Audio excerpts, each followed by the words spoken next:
Hello students, welcome to my YouTube channel. हम class 8 maths का fourth साल में से सैम्पल पेपर नंबर 3 कर रहे हैं। पार्ट ए जो है वो हम ऑलरेडी कर चुके हैं। इस वीडियो लेक्चर में हम जो है वो पार्ट बी करेंगे। तो शुरू करते हैं। पार्ट बी में जो है वो सभी क्वेश्चन 2-2 मार्क्स के हैं। टोटल 8 क्वेश्चन होंगे और सभी क्वेश्चन जो है वो 2-2 नंबर के हैं। फर्स्ट क्वेश्चन है हमारे पास, write the additive inverse of 2/-9। हमें जो है वो इसका एडिटिव इनवर्स लिखना, वो क्या हो जाएगा हमारे पास 2/9। तो नेक्स्ट है, name the quadrilateral whose diagonals are equal. हमें एक ऐसा क्वाड्रिलेटरल बताना है जिसके डायगोनल्स जो होते हैं वो इक्वल होते हैं। तो हमारा जो स्क्वायर है, स्क्वायर के डायगोनल्स जो है वो इक्वल होते हैं। तो हमारा आंसर हो जाएगा स्क्वायर। स्क्वायर के अलावा हमारा रेक्टेंगल जो होता है, रेक्टेंगल के भी जो हमारे डायगोनल्स होते हैं वो इक्वल होते हैं। स्क्वायर और रेक्टेंगल इसका आंसर होगा। नेक्स्ट है, without doing calculation find the number which are surely not perfect. हमें बिना कैलकुलेशन के ये बताना है कि इसमें से कौन से नंबर जो है वो परफेक्ट स्क्वायर नहीं है। फर्स्ट नंबर है हमारे पास 153। जब भी हम किसी भी नंबर का स्क्वायर करते हैं तो उसका यूनिट डिजिट कभी भी 3 नहीं आता है। तो इसका यूनिट डिजिट जो है वो 3 है, इसलिए ये जो परफेक्ट स्क्वायर नहीं हो सकता। और जब भी हम किसी भी नंबर का स्क्वायर करते हैं तो उसका यूनिट डिजिट 7 भी नहीं आता है, 8 भी नहीं आता है। किसी भी नंबर का यूनिट डिजिट अगर हम उसका स्क्वायर करते हैं 411 आता है तो हमारा आंसर होगा 4। तो इसके लिए 441 जो है वो एक परफेक्ट स्क्वायर है। बाकी के तीनों के तीन जो है परफेक्ट स्क्वायर नहीं है। कौन कौन से नंबर नहीं आता है यूनिट पोजीशन पे स्क्वायर करने पे? हमारा एक तो 2 नहीं आता है, 3 नहीं आएगा,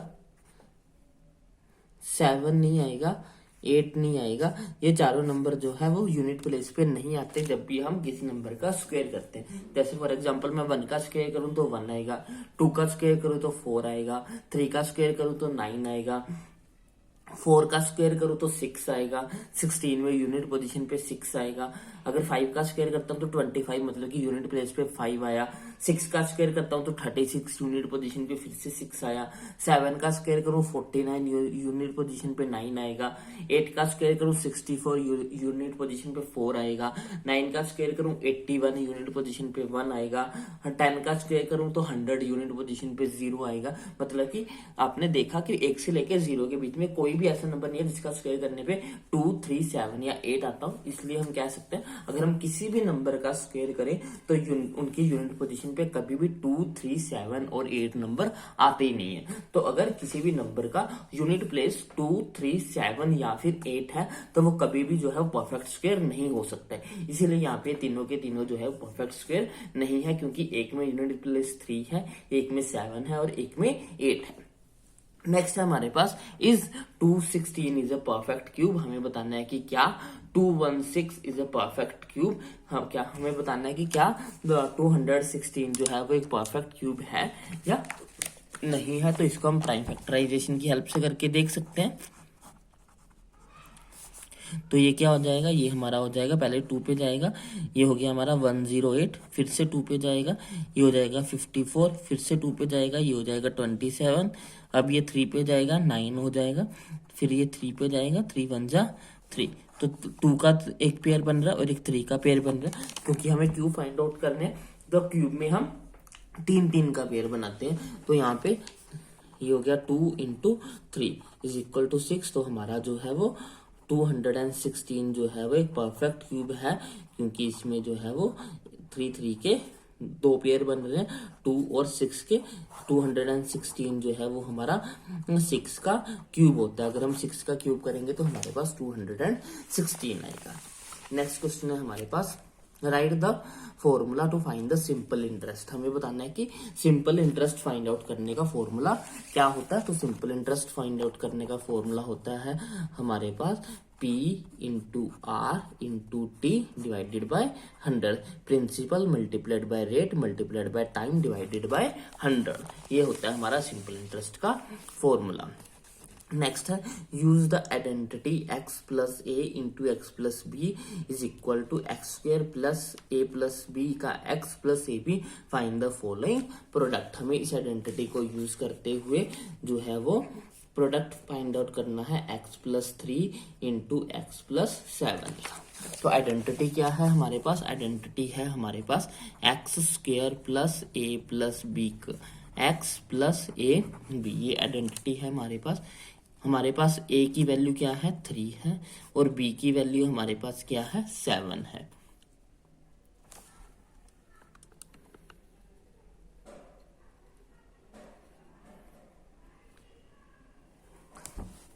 तो हमें a की जगह पे 3 पुट करना है, तो ये हो जाएगा हमारा x² प्लस a की जगह पे 3, b की जगह पे 7, a की जगह पे 3, b की जगह पे 7, ये हो गया x² plus 7 plus 3 10x plus 7 3 जा 21, ये हमारा हो गया आंसर। नेक्स्ट क्वेश्चन है हमारे पास, how many persons would we need to fit the window in one day. ये क्वेश्चन जो है वो पूरा नहीं है, स्टेटमेंट जो है वो अधूरी है इस क्वेश्चन की, इसलिए इस क्वेश्चन को सॉल्व नहीं करेंगे। इसकी पूरी स्टेटमेंट होनी कुछ भी हो सकता है कि अगर 2 बंदे 2 पर्सन 3 डेज में कर रहे हैं तो एक पर्सन कितने डे में करेगा, या फिर 1 डे में करने के लिए कितने पर्सन चाहिए। तो इस क्वेश्चन की स्टेटमेंट जो है वो कंप्लीट नहीं है।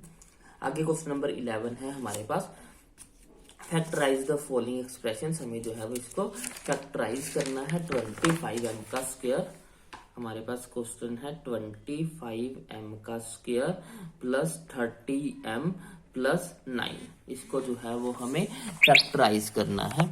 तो करते हैं, सबसे पहले तो हमें क्या करना है, 25 को 9 से मल्टीप्लाई करेंगे, 25 को 9 से मल्टीप्लाई करेंगे तो हमारे पास आएगा 225।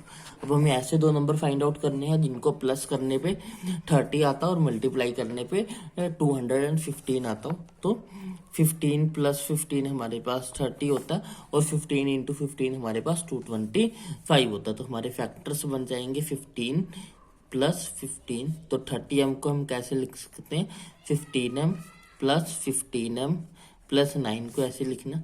अब इन दोनों में से कॉमन निकालेंगे, इन दोनों में से कॉमन क्या है, 5m।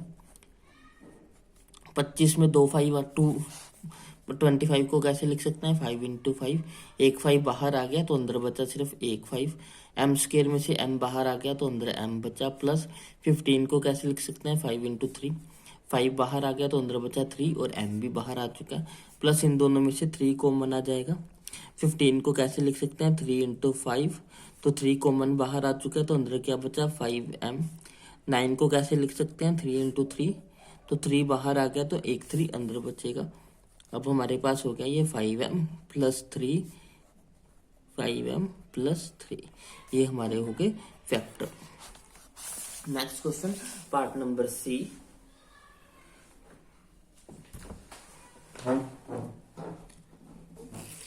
पार्ट सी का फर्स्ट क्वेश्चन है हमारे पास, सोल्व द लीनियर इक्वेशन। हमें जो है वो लीनियर इक्वेशन को सोल्व करना है। हमारे पास इक्वेशन क्या है, इक्वेशन है हमारे पास n divided by 2 minus 3n divided by 4 plus 5n divided by 6 is equal to 21। हमें जो है वो इस इक्वेशन को सोल्व करना है n के लिए। n की वैल्यू फाइंड आउट करेंगे, तो इसका जो है वो एलसीएम क्या आ जाएगा, इसका एलसीएम हमारे पास आ जाएगा 12।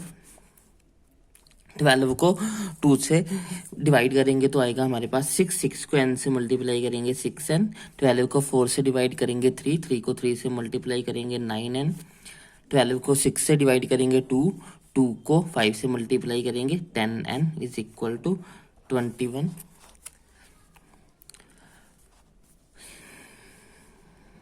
ये हमारा प्लस का है, ये हमारा हो गया प्लस माइनस माइनस, 6 में से 9 माइनस करेंगे माइनस का 3n आ जाएगा, plus 10n is equal to, ये 12 उधर जाके मल्टीप्लाई हो जाएगा, प्लस माइनस माइनस 10 में से 3 माइनस करेंगे तो हमारे पास बचेगा 7n is equal to 21 into 12। 7 यहाँ मल्टीप्लाई तो उधर जाके डिवाइड हो जाएगा, ये हो जाएगा 21 इंटू 12 डिवाइडेड बाय 7, 7 1 जा 7, 7 3 जा 21, 12 को 3 से मल्टीप्लाई करेंगे आंसर आ जाएगा 36। तो n की वैल्यू हमारे पास क्या आ गई, n की वैल्यू हमारे पास आ गई 36। नेक्स्ट क्वेश्चन देखते हैं, नेक्स्ट क्वेश्चन चॉइस में से है हमारे पास, the age of Hari and Harry are in the ratio 5:7. 4 years from now the ratio of their ages will be 3:4. Find their present ages. हमारे पास दो करेक्टर्स है हरी और हैरी, उनकी एज का जो रेशियो है वो हमें 5:7 गिवन है. तो हम क्या कर लेते हैं, let the age of Hari be. Hari की एज जो है वो हम मान लेते हैं कि 5x है, एंड एज ऑफ हैरी हम मान लेते हैं कि वो 7x है. 4 year फ्रॉम नाउ मतलब कि आफ्टर 4 years, 4 साल बाद. आफ्टर 4 years, अगर आज उसकी एज 5x है तो 4 साल बाद कितनी होगी, हरी की एज क्या हो जाएगी, हरीज एज हो जाएगी आज जितनी भी है उसमें हमें 4 जो है वो ऐड करने हैं. अगर मेरी आज 15 है तो 4 साल बाद 4 ऐड करने पड़ेंगे. और हैरी की क्या हो जाएगी, हैरी की हमारे पास हो जाएगी, आज इसकी 7x है तो 4 साल बाद हो जाएगी 7x + 4. अब अकॉर्डिंग टू क्वेश्चन क्या बोल रहे हैं, अकॉर्डिंग टू क्वेश्चन है 4 year from now there ages will B. उनकी रेशियो जो है मतलब कि अगर हम उनकी रेशियो करेंगे, हैरी की एज की रेशियो करेंगे अगर हम, हरी की एज की रेशियो करेंगे अगर हम हैरी की एज के साथ, तो हमारे पास आंसर आता है 3/4. इसको क्रॉस मल्टीप्लाई कर लो, ये हो जाएगा 4 × 5x + 4 = 3 × 7x + 4. 5 को 4 से मल्टीप्लाई करेंगे 20x, + 4 को 4 से मल्टीप्लाई करेंगे 16. 3 7 21x, + 4 को 3 से मल्टीप्लाई करेंगे 12. ये उधर जाके माइनस हो जाएगा 21x - 20x, ये हो गया 16. ये इधर आके माइनस हो जाएगा 12. 16 में से 12 माइनस करेंगे तो 4 बचेगा. इधर 21 में से 20 माइनस करेंगे तो 1 बचेगा. तो x = आ गया हमारे पास 4. यानी कि हरी की एज क्या है, हरी की एज है 5 × 4 विच मीन्स कि 20 years. और हैरी की एज क्या है 5 × 7 × 4 यानी कि 28. हरी की एज 20 और हैरी की एज 28 आ जाएगी हमारे पास.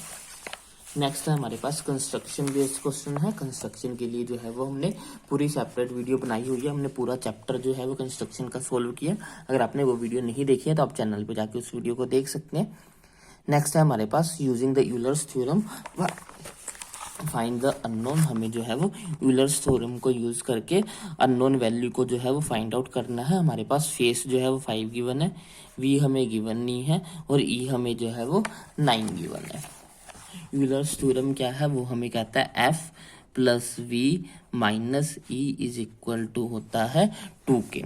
तो फेस की वैल्यू कितनी है, फेस की वैल्यू है 5, V की वैल्यू पता नहीं है, H की वैल्यू 9 है = 2.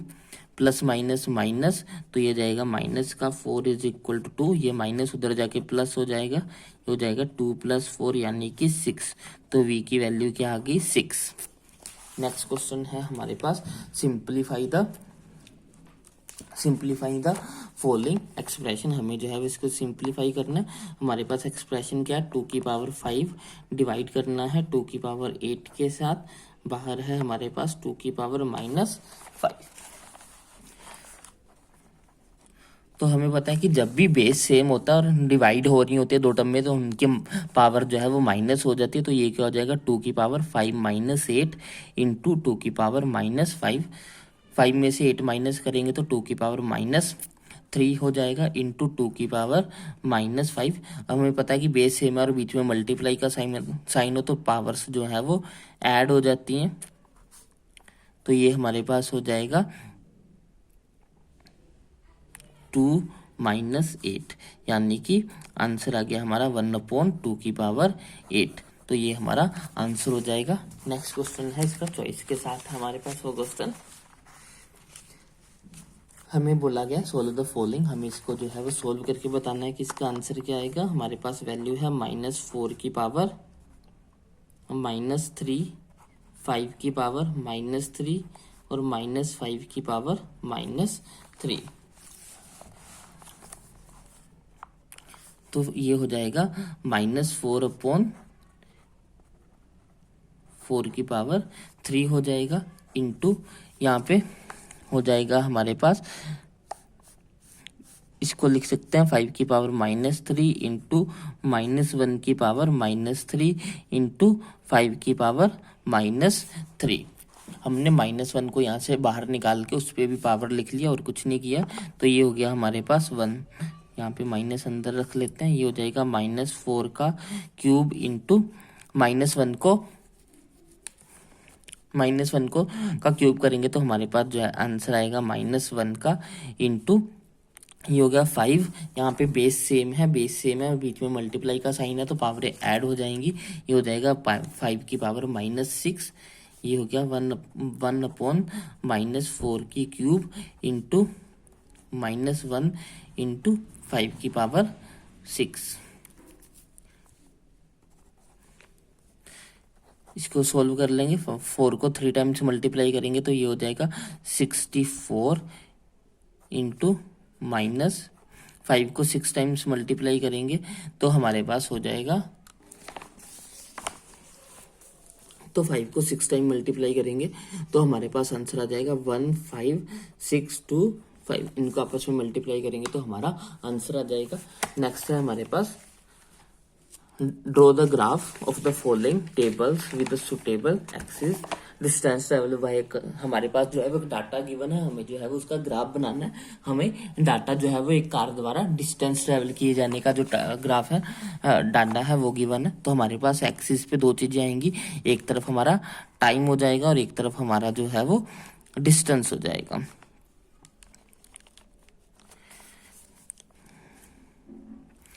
तो एक्स एक्सिस पे हम जो है वो टाइम ले रहे हैं, टाइम पहले 6 AM, फिर हमारा 7 AM, फिर हमारा 8 AM, फिर हमारा 9 AM। वाई एक्सिस पे हम डिस्टेंस ले रहे हैं, डिस्टेंस हमारा है पहले 40 नहीं पहले 20 हो गया, फिर हमारा 40 हो गया, फिर हमारा 60 हो गया, फिर हमारा 80 हो गया, फिर हमारा 100 हो गया, फिर हमारा 120 हो गया, फिर हमारा 140 हो गया और फिर हमारा 160 हो गया। ग्राफ बना लिया हमने। अब जब 6 बजे थे तो 6 बजे तक उसने कितना डिस्टेंस कवर किया था, 6 बजे तक उसने जो है वो 40 किलोमीटर का डिस्टेंस कवर किया था, तो 6 के सामने और 40 के सामने पॉइंट आ गया। 7 बजे तक उसने जो है वो हमारा 80 किलोमीटर का डिस्टेंस कवर किया था, तो 7 में 80 के सामने हमने पॉइंट लगाना है। 8 बजे 120, तो 8 के सामने 120 पे पॉइंट लगाना है। फिर 9 बजे 160 किया था तो 9 में 160 के सामने पॉइंट लगेगा। ये हमारा बन गया ग्राफ। ये हमारे पास एक लीनियर ग्राफ बनेगा, स्ट्रेट लाइन ग्राफ बन रहा है, तो ये हमारा ग्राफ बनेगा। तो इसके साथ हमारा पार्ट बी और पार्ट सी जो है वो कंप्लीट होता है। पार्ट डी जो है वो हम नेक्स्ट वीडियो लेक्चर में करेंगे। आई होप आपको ये पार्ट सी तक जो है वो अच्छे समझ में आ गया होगा। अगर आपको कोई भी डाउट होता है कमेंट सेक्शन में लिख सकते हैं। अगर आपको वीडियो अच्छी लगी हो तो इसे लाइक करें, शेयर करें और चैनल को सब्सक्राइब करें। Thanks for watching, bye bye, take care.